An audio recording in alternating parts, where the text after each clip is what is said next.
Le marché des actions est sur le point de basculer. Le ralentissement économique américain risque d'être sérieux et une crise financière est possible. Les investisseurs ont un mois ou deux pour se protéger. J'espère que vous êtes prêts. Normalement, les amis, c'est ce que vous aurez dû faire en 2016. Parce qu'en fait, cet article a été écrit en 2016. Cette parole a été prononcée en 2016. Et voilà, vous comprenez que si j'ai été, voilà, très si j'ai mis beaucoup d'émotions au début, c'est tout simplement parce que voilà, c'est quelque chose que vous allez entendre en date d'aujourd'hui. Et il faut être prêt mentalement. Donc je vais vous commenter cet article-ci. D'accord? Asseyez-vous tranquillement. Prenez un petit café. On va aller pas à pas. OK? Donc, cette prévision du stratège boursier et économiste réputé François Trahan a de quoi retenir l'attention. Quand elle a été prononcée devant un parterre de 120 analystes financiers réunis au Québec le 28 septembre 2016. Les gens étaient étonnés. Bon, ceux qui se rappellent, en 2016, on a eu un léger ralentissement des marchés, un léger, d'accord, on va le dire comme ça, en 2016, avant 2020, en 2016 déjà. Donc, ne tirez pas sur le messager, a lancé M. Trahan, selon ce qu'a écrit à l'époque le journaliste Louis Tanguay de Finance et Académie. Donc, c'est essentiellement des journalistes québécois. Donc, si vous avez été dans cette salle, aurez-vous été affecté par ces paroles? Question, si on pose ça autrement. Quand vous entendez ce narratif-là en date d'aujourd'hui, si on vous dit les marchés actions sont sur le point de basculer, le ralentissement économique américain risque d'être sérieux, la crise financière est possible, les investisseurs ont un mois ou deux pour se protéger, les banquiers sont, les banquiers sont en train de faire faillite, est-ce que ça aura un impact sur votre façon de vous comporter par rapport à vos investissements? Si la réponse ici est oui, vous auriez vendu vos placements le temps de laisser passer la tempête? Ou bien allez-vous vendre vos placements le temps de laisser passer la tempête? Parce que je suis sûr et certain que d'aucuns l'ont fait aujourd'hui ou bien dans les derniers jours, en se disant que non, il faut que je prenne le maximum de liquidité possible parce que je ne vais pas me retrouver dans un marché, voilà, dans un marché, enfin, je ne veux pas me retrouver dans un marché baissier. So, on continue. Si c'est le cas, vous aurez sans doute. On est en 2016. Hein. Enfin, l'article a été nouvellement écrit ici. Moi, on vous donne la même situation dite en 2016, tout en mentionnant qu'en 2022, ça ne sera probablement pas la même chose. Donc, on vous dit ceci. Si c'est le cas, vous auriez sans doute perdu de l'argent. Les marchés ont continué leur ascension. Donc en 2016, oui, à la fin de l'année, par rapport à ce qu'on a eu en milieu d'année, voilà, on avait complètement oublié, c'était comme en 2020 ici. D'accord? C'était une belle année 2016 pour moi. D'accord? Donc, la croissance de l'économie américaine s'est poursuivie. Un an après cette prédiction, le S&P 500 était en hausse de 19%, y compris les dividendes. Une somme de 10 000 dollars investie dans un ETF, dont un ETF qui s'appelle jamais, c'est un fonds négocié en bourse, suivant le S&P 500, le jour de cette prédiction, vaut plus de 20 000 dollars aujourd'hui. Un peu plus de 6 ans plus tard, pour une croissance annuelle moyenne de 12%. Donc, si j'avais tout fermé en 2016, quand j'ai entendu M. Trahan parler comme ça, bah, ça aurait été compliqué pour moi en date d'aujourd'hui. OK? Et ce n'est pas n'importe qui, François Trahan. Attention, attention. So, Monsieur Trahan a fait jaser, donc il a fait parler. C'est un terme qu'on utilise jamais ici pour dire parler, donc faire du bruit. Donc, il a fait parler récemment lors de son passage sur le plateau de Gérard Filion, où il a, je pense que c'est, j'oublie souvent l'émission là, pourtant je la regarde parfois en passant par là. Bref, vous tapez Gérard Filion et François, vous tapez juste Gérard Filion, Crayon, vous allez trouver l'interview en question. C'était la semaine passée, je pense bien, où il a prédit une apocalypse économique cette année. Ah oui, clairement, c'est le mot. Il a dit qu'il pèse ses mots. Il a prédit une apocalypse économique cette année à cause des effets de la hausse rapide des taux d'intérêt. Donc, si vous voyez par exemple sur mon Twitter, j'ai partagé tantôt, j'ai repartagé à peu près certain tweet de François Trahan, où il reste toujours très très pessimiste. Ok? Je pense que vous commencez également à remarquer que dans votre entourage, dans votre environnement ici franco-français ou bien francophone, il y a des gens qui sont. Vous avez tendance à écouter les mauvaises nouvelles. Vous avez tendance à prêter attention aux personnes qui annoncent uniquement les mauvaises nouvelles. Est-ce que c'est vrai? On prête plus attention aux mauvaises nouvelles. C'est la vérité. C'est comme ça que tout le monde on est câblé comme ça. OK? Si je peux le dire. Donc, on préfère les mauvaises nouvelles qu'aux bonnes nouvelles. Mais en bourse, vous allez comprendre que il faut faire attention aux mauvaises nouvelles. Je pense qu'à long terme, si vous investissez en bourse, il vaut mieux être optimiste que pessimiste. Si vous êtes un pessimiste de nature et que pour vous, la fin du monde, c'est tous les jours, n'investissez jamais en bourse. Épargnez juste. Parce que l'épargne, c'est pour les pessimistes. OK? Donc, pour investir à long terme, il faut être optimiste. OK? Et pour pouvoir investir, il faut déjà épargner. Donc, il faut faire un mix des deux. Être pessimiste, c'est épargner, d'accord? Être optimiste, c'est investir. Donc, il faut avoir un certain équilibre. Donc, l'épargne ici, c'est généralement la prévoyance. Donc, on prévoit parce qu'on ne sait jamais ce qui peut arriver demain. Donc, on investit également parce qu'on n'aimerait pas se retrouver, voilà, on n'aimerait pas se retrouver avec moins demain. Donc, faites attention. Enfin, quand je dis faites attention, vous comprenez à peu près que voilà, les deux sont liés. Donc, je ne sais pas s'il aura raison ou s'il aura tort. Donc, quand il dit je ne sais pas ici, c'est la personne qui écrit cet article-ci. Donc, il dit François, il faut que je rappelle son nom. C'est François Bérubé. Donc, François Bérubé mentionne qu'il ne sait pas si M. Trahan aura raison ou s'il aura tort, même si je suis, même si je suis certain que tôt ou tard, des cracks vont survenir. Là, c'est une certitude. Ah, les amis, c'est une certitude que ça va arriver. D'accord? Le must pour chaque personne, voilà, enfin, selon la croyance populaire, c'est que vous pensez que les cracks sont évitables. Donc, on se dit généralement que non, je vais sortir avant le crack et je reviendrai ici quand il y aura le bottom ou un truc comme ça. C'est impossible à faire. C'est clairement impossible. Si vous pensez encore comme ça ne va jamais arriver. Vous ne vendrez jamais au point le plus haut. Vous n'achèterez jamais au point le plus bas. C'est ce qu'on je vous dis, généralement, il ne faut pas timer le marché, etc. Mais quand je parle de timer le marché, attention, je parle en général, il faut généralement être investi à chaque fois. Quand je dis ici, parfois, dernièrement, je disais ici, il faut être investi à 100%. Ça veut dire ici que vous avez déjà au moins un coussin de sécurité. D'accord? Quelqu'un m'a posé la question à savoir, mais si je suis investi à 100% et que les opportunités se présentent, je ne pourrais pas réagir. Mais attention, c'est la raison pour laquelle, avant d'investir, il faut être prêt à investir dans le sens où on a toujours une épargne de sécurité. Et quand, dans l'épargne de sécurité, par exemple, vous pouvez prendre 6 mois, il est généralement conseillé d'avoir 6 mois ici de dépenses courantes, mais il est même préférable d'aller au-delà du 6 mois. Pourquoi pas un an? On va le dire comme ça. Comme ça, vous savez que la différence entre, voilà, le 6 mois, vous avez besoin de 6 mois, vu que vous avez un an présentement, le 6 mois supplémentaire vous servira uniquement ici, voilà, comme on appelle souvent ici, de munitions en cas de baisse soudaine, d'accord? Donc, ça vous servira de munitions. Donc, quand je dis 100% investi, ça veut dire que voilà, je n'aspire pas à quitter le marché action à un certain moment pour revenir à un autre. Non, pas du tout. Jamais. Je suis sûr et certain que le prochain crack me trouvera investi, d'accord? Et la prochaine hausse me trouvera également investi, peut-être même avec les mêmes actions, d'accord? C'est comme ça qu'il faut penser. Enfin, moi, c'est comme ça que je pense, d'accord? Je ne sais pas pour vous. On continue. Donc, que j'ai recommencé à dire Bon, excusez-moi. Bah, vous savez, voilà, ça vient, ça part, ça vient, ça part. Oh, je l'ai redit encore? Bon, bah, c'est pas grave. Alors, ici, mon but n'est pas de m'acharner sur François Trahan, qui ne fait que son travail et qui le fait bien puisqu'il a gagné de nombreux prix en 25 ans de carrière à Wall Street. Notamment, il a été voilà, plusieurs fois meilleur macroéconomiste en termes de prévisions à Wall Street. Il est très célèbre, très très célèbre. En tout cas, j'en parle pour vous prévenir. Ce n'est pas parce que les grands stratèges de New York ou bien les YouTubers, on va le dire comme ça, on va rigoler. Donc, les YouTubers financent avec beaucoup de visibilité, vous ont mentionné que voilà, demain c'est la crise ou bien voilà le next big thing, qu'il faut forcément aller dans leur sens. D'accord? Faites attention. Bon, ça, j'ai un tout petit peu débordé, mais on revient ici. Ça vaut pour tout le monde. Non, ce n'est pas parce que les grands stratèges de New York, Toronto, Montréal, Paris, Genève, Bruxelles font des prédictions que nous devons les écouter. Historiquement, l'approche la plus payante et de loin a tout simplement été de les ignorer. Donc, on me demande souvent ici pourquoi est-ce que je ne parle pas beaucoup de macroéconomie, etc. C'est parce que je sais une chose, c'est que déjà la macroéconomie, ce n'est pas mon dada, même si j'aime la macroéconomie. Mais je sais une chose, c'est que voilà, on peut faire dire aux chiffres macroéconomiques. Enfin, techniquement, voilà, on aura plusieurs interprétations pour le même graphique, pour le même tableau. D'accord? Donc déjà, ça ne m'intéresse pas. Et vu que je suis optimiste de nature, je sais que tôt ou tard, on aura une situation compliquée ici. Donc moi, mon rôle ici en tant qu'investisseur, c'est d'avoir les meilleures cartes en main en période compliquée. OK? C'est avoir les meilleures cartes en main en période compliquée. Parce que quand vous prenez vos courbes de Air Liquide, vous aimez bien la regarder à long terme. Vous pensez que Air Liquide a traversé combien de fois l'apocalypse? Et vous pensez qu'aujourd'hui, ça sera différent? Je pense que quand on faisait la vidéo la dernière fois avec Bertrand de la chaîne Revenu Investir, Revenu et Dividendes, il mentionnait que Air Liquide était, je pense qu'elle était cotée depuis 1903, si je ne me trompe pas. Enfin, je ne sais pas, mais il a mentionné, ça faisait très longtemps que Air Liquide était cotée.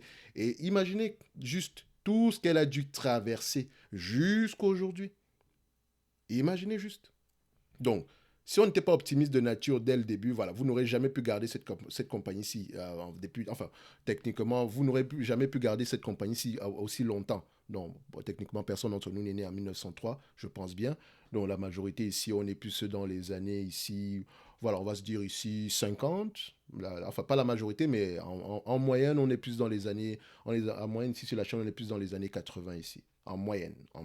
Parce que je pense qu'ici, on a les 30, 40 sont plus nombreux, généralement, que les 60, 70. Bref, on revient ici sur l'article. Donc, ce que je disais, c'est que il vaut mieux généralement les ignorer. D'accord?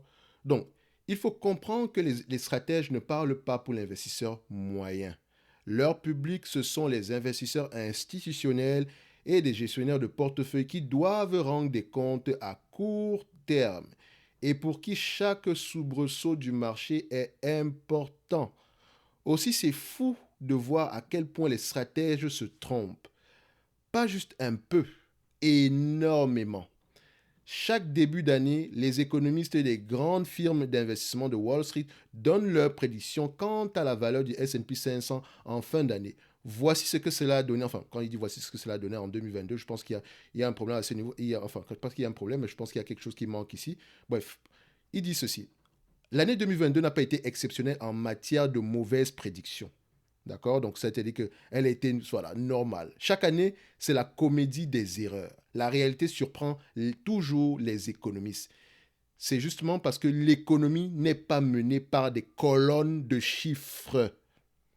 D'accord? Comme je dis souvent ici, investir à long terme, ce n'est pas qu'un aspect quantitatif. D'accord? Et vous savez bien que sur cette chaîne-ci, on parle beaucoup de chiffres. On parle beaucoup ici d'analyse quantitative que je n'appelle pas analyse fondamentale. J'appelle toujours ça de l'analyse quantitative parce que je veux que ça rentre bien dans la tête. Parce qu'une analyse fondamentale concerne le quantitatif et le qualitatif. Par exemple, dernièrement, on a parlé de... Comment on appelle encore cette compagnie-là?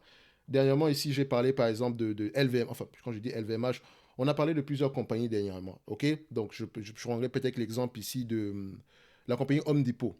Home Depot, ici, je n'ai pas parlé, j'ai déjà parlé d'Home Depot en termes de chiffres, mais dernièrement, j'en ai parlé en termes qualitatifs. Et le terme qualitatif, c'est que j'ai pris la peine d'aller lire également sur le sujet, afin de donner quelque chose ici qui va au-delà des chiffres. Parce qu'à la fin de la journée, c'est ça qui va vous aider à investir à long terme. C'est bien de savoir que Google a des marges bénéficiaires de 30-40%, la croissance est élevée depuis X années de temps, mais ce n'est pas pour hier que vous investissez, c'est pour demain.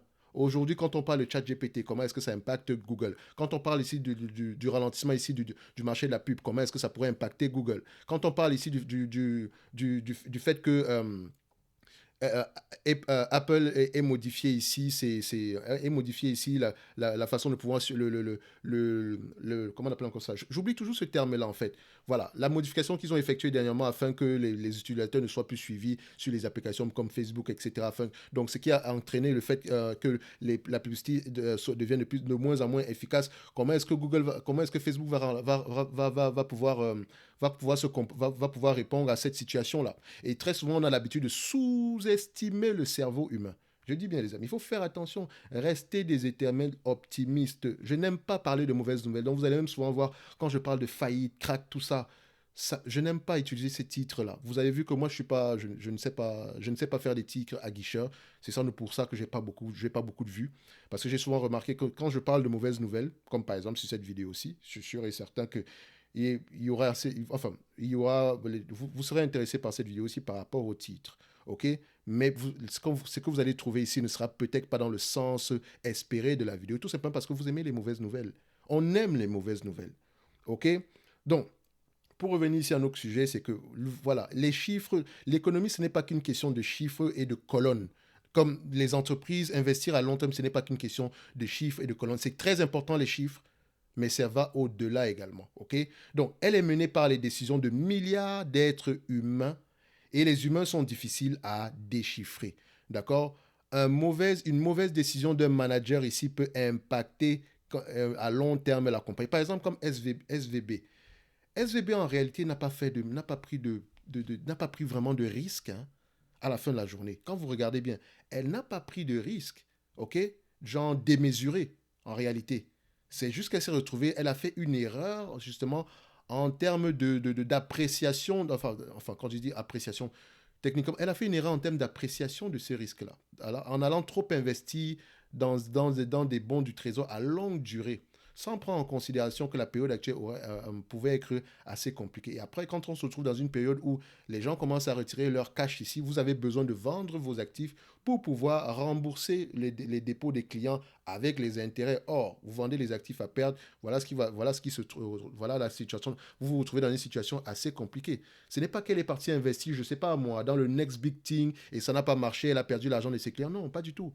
Alors là, pas du tout. La plupart de son cash ici, c'est investi dans ce qu'on appelle, voilà, généralement les bons du trésor américain qui sont considérés être très, très, très, très, très safe, entre parenthèses, je dis bien. Donc, faites attention. Donc, ici, les entreprises, ici, c'est également la même chose. Une décision, le comportement, votre manager ici peut prendre une mauvaise décision qui impacte à long terme la compagnie. OK? Comme par exemple, on peut le voir ici avec Orpea, on peut le voir avec Atos, on peut le voir ici à quelle autre entité ici je considère qu'on a pris une mauvaise décision. On peut le voir ici avec Intel avant. On peut le voir aussi avec AT&T avant. Donc c'est pour ça que je dis toujours, jugez les chiffres, mais jugez également le business model, jugez également la personne que vous allez mettre, ou vous allez accepter, vous allez mettre, enfin, la personne qui sera à la tête de la gestion de cette compagnie-là. D'accord? Donc c'est pour ça que c'est souvent difficile. Enfin, les gens ont souvent tendance à penser que c'est difficile d'investir. Non, pas du tout. Quand vous vous concentrez sur les bons éléments, ça devient plus facile. OK? Mais, n'oubliez jamais que, voilà, les situations spéciales, ça peut arriver. OK? Donc, comme je disais normalement dans le dernier article où on disait investir dans le régressement, je pense bien, on vous a envoyé ici dans la top newsletter. D'accord? Donc, c'est l'occasion également pour moi de parler de la top newsletter et le service top premium où généralement vous pouvez demander des analyses quantitatives. D'accord? Ainsi que recevoir chaque mois les 2 notes d'analyse selon moi, voilà, pour les entreprises qui sont sous-évaluées, ainsi que les notes de suivi. OK? So, je disais ceci. Donc, quand vous investissez à long terme, il est important de faire le travail nécessaire derrière. OK? Mais on va continuer ici. Ce n'est pas le but de l'article ici. On va juste aller rapidement ici. So, les humains sont difficiles à déchiffrer. Bien franchement, je ne fais pas attention à ce que disent les économistes. Pensez-y. Vous avez tous ces économistes au QI de 160 qui passent leur vie à étudier le marché. Vous pouvez-vous me donner le nom, pouvez-vous me nommer un économiste ultra riche qui a fait fortune à la bourse? Non.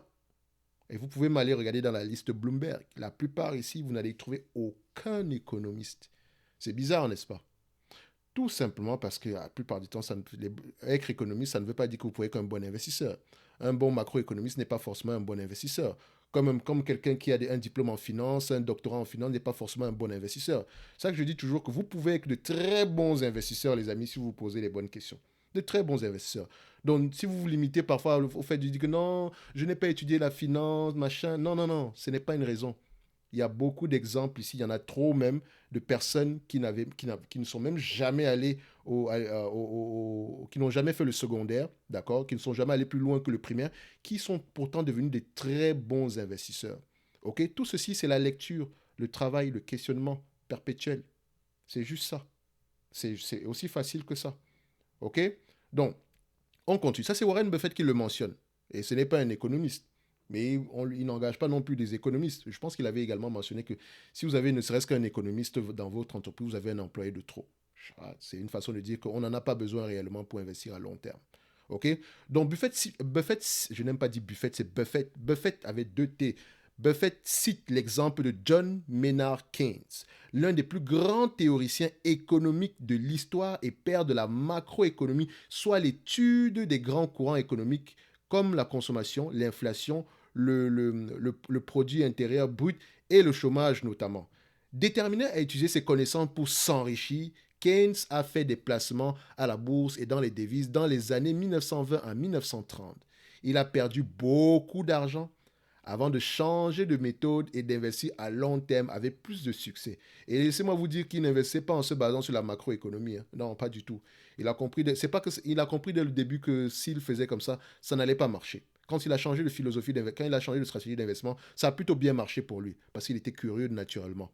OK? So, Dites-vous ici que vous n'avez pas besoin de connaître toutes les grandes théories. L'inflation va à gauche, ça va à droite, le PIB va comme ça, le chômage est là-bas. Tout ce que vous devez connaître, c'est les taux d'intérêt vont où. Qu'est-ce qui drive généralement ici mon entreprise? Qu'est-ce qui permet par exemple à une entreprise comme LVMH de pouvoir prospérer? D'accord? Qu'est-ce qui pourrait impacter son business à court terme? Toujours à court terme.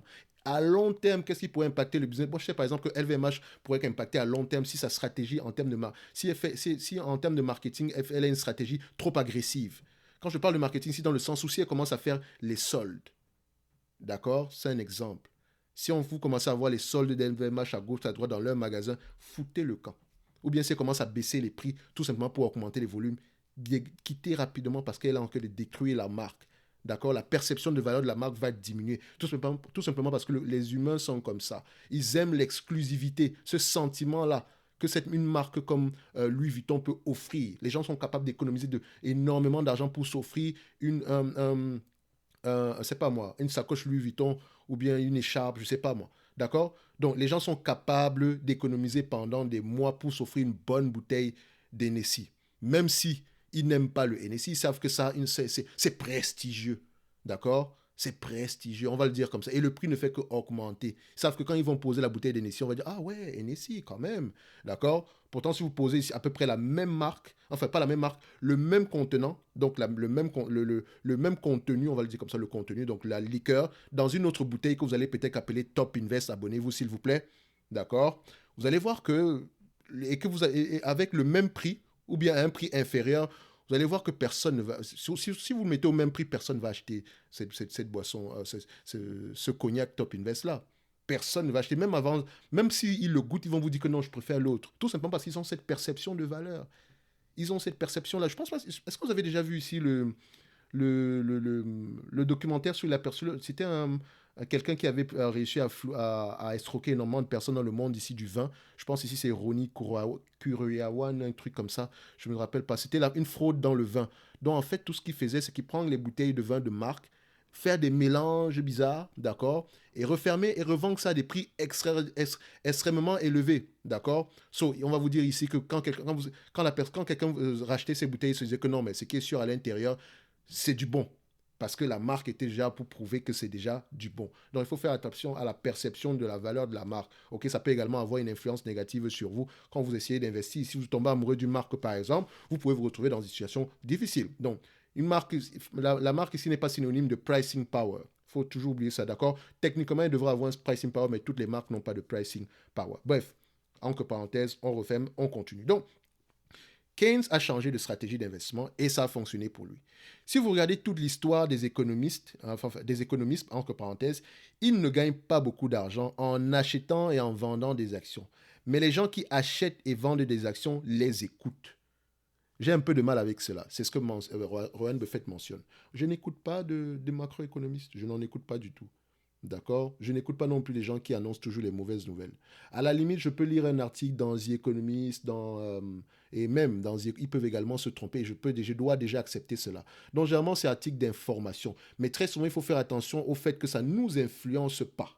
D'accord? Il faut faire attention au fait que ça n'ait pas une influence sur nous à long terme. OK? Donc, il y a des gens ici qui prennent toujours pour raccourci le fait quand vous allez poser ici un graphique de Orange, ils vont vous dire, ouais, mais Orange, c'est de la merde, entre parenthèses. Regarde, depuis 2000, ça ne fait rien du tout. L'action en chute libre, voilà. Ils n'ont jamais creusé plus loin que Orange. Ils ne se rendent même pas compte que Orange de 2000 et Orange d'aujourd'hui, ce n'est pas la même chose. Et encore, ça va au-delà. Et ce n'est pas comme si Orange était une entreprise extraordinaire. Hein. Non, pas du tout. Mais un Orange ici à 5, à 5 euros, à la façon dont elle est gérée ici aujourd'hui, voilà, c'est une aubaine. D'accord? Je sais également que Orange à 20 euros, à la façon dont elle est gérée en date d'aujourd'hui, c'est pas intéressant non plus. D'accord? Et pour avoir ce genre d'informations, il faut lire les rapports. Pour avoir ce genre de conviction, il faut lire les rapports financiers, les amis. Il n'y a pas de raccourci. Il n'y a vraiment pas de raccourci. Donc, remarquez que les journalistes ne sont pas meilleurs que les économistes quand vient le temps de prédire l'avenir. L'auteur financier Morgan Housel, que je recommande chaudement, il a un podcast en passant. Il vient juste de sortir son podcast, c'est très intéressant. Allez-y regarder, si vous pouvez avoir sur Spotify ou bien sur voilà, de Spotify. Partout où il y a des podcasts, vous pouvez l'avoir ici. Je pense également, vous connaissez tous le livre ici, la psychologie de l'argent, un truc comme ça, je pense bien. Donc, c'est un très bon auteur. Donc, l'auteur financier Morgan Housel a noté que les mots pandémie et virus étaient introuvables dans les prévisions annuelles que le magazine The Economist a publié en janvier 2020. Pas plus que les mots Russie et Ukraine ne figurent dans les prévisions pour l'année 2022 du même magazine. Et The Economist, c'est très qualitatif. D'accord? C'est très qualitatif. Et puis d'ailleurs, si vous pouvez un abonnement à The Economist, faites-le. D'accord? Il est impossible d'entrevoir ces deux événements, écrit Morgan Housel. Mais c'est là le problème. Les plus grandes nouvelles, les plus grands risques, les événements les plus conséquents sont toujours ce que l'on ne voit pas venir. Hein? Sont toujours ce que l'on ne voit pas venir. Et c'est, entre parenthèses, c'est, comme je dis souvent ici, tout ce qui se passe présentement sur les bancaires aux États-Unis, etc., on a l'impression, personne ne l'a vu venir. Enfin, pas grand monde ne l'a vu venir. Il n'y a pas énormément de personnes qui aient vu ça venir. Aujourd'hui, tout le monde va vous dire que oui, mais il fallait regarder les rapports ici, etc. Vous aurez peut-être pu trouver ça ici, mais je sais également que certains n'ont peut-être même pas prêté attention en lisant ces rapports financiers-là. Moi, je sais personnellement quand techniquement, les bancaires, bye bye, ça ne m'intéresse pas parce que je ne suis pas prêt à passer du temps pour lire les rapports financiers. Donc, pour moi, je peux me dire que je suis sauvé. Mais ça pourrait avoir un impact sur mes entreprises. Donc, pour éviter ce genre de situation-là, je préfère sélectionner la crème de la crème. Mais aussi reconnaître qu'il y a des événements ici que je ne peux pas voir venir. D'accord? Donc, il faut également être prêt à accepter cela. OK? Soyez prêt à accepter cela. J'ajouterais que les événements que l'on ne voit pas venir, ceux qui font le plus peur, ne prennent souvent pas la forme à laquelle on s'attendait. Donc, comme on parle de bank run, ce genre de choses-là, peut-être ça ne sera pas aussi évident que vous ne le pensez. Parce que lui, ça semble évident que le crack arrive. Peut-être pas aussi. Mais ralentissement, il y aura. Ça, c'est sûr. Enfin, il y a une grande chance, il y a la probabilité plus élevée de ce côté-là.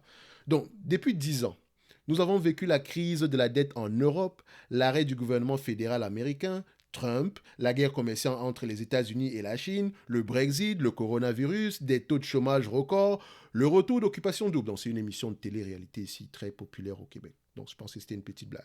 Donc, tout ceci, un investisseur qui aurait investi 10 000 $ par année durant cette période dans un portefeuille d'ETF composé 70% canadienne, américaine, internationale et à 30% d'obligations se retrouverait aujourd'hui avec plus de 152 000 $ pour une croissance annuelle de 7%. Et cela inclut l'une des pires décennies de l'histoire pour ce qui est du rendement des obligations. Donc faites-vous une faveur, si vous n'avez pas le temps de lire les rapports financiers, achetez des ETF. Achetez des ETF et restez tranquille. OK? Mais si vous décidez d'acheter des actions derrière, faites le travail nécessaire. Donc, Morgan Housel a une bonne formule pour décrire son approche en matière d'argent. Épargnez comme un pessimiste, investissez comme un optimiste. C'est simple, mais ce n'est pas facile. Surtout lorsque l'on fixe l'apocalypse dans les yeux. Alors, mes amis, avant de paniquer parfois, posez-vous les bonnes questions. OK? Tout ce que vous allez voir de pessimiste ne devrait forcément pas vous affecter. Vous devez, comme le dit Morgan Housel, épargner comme des pessimistes et investir comme des optimistes. OK? Et encore, choisissez uniquement la crème de la crème en termes d'entreprise qualitative, en termes d'entreprise ou bien d'ETF. OK? N'allez pas dans les trucs bizarres tout simplement parce que vous poursuivez le next big thing ou je ne sais pas quoi. Non, les amis. D'accord? La première règle est de ne pas perdre d'argent. La deuxième est de ne pas oublier la première règle. OK? La protection du capital avant même le faire fructifier ce capital-là. Donc, quand on va sur le marché action et qu'on achète des actions individuelles, parce que je parle toujours pour les actions individuelles ici, vous devez uniquement privilégier la crème de la crème, la qualité à bon prix.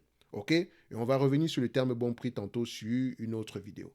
Donc, J'espère que je ne vous ai pas fait peur avec le titre de cette vidéo aussi et que vous avez peut-être tiré quelque chose de positif ici. Et comme je le dis encore, restez optimiste, mais ça ne veut pas dire qu'il ne faut pas être vigilant. Merci.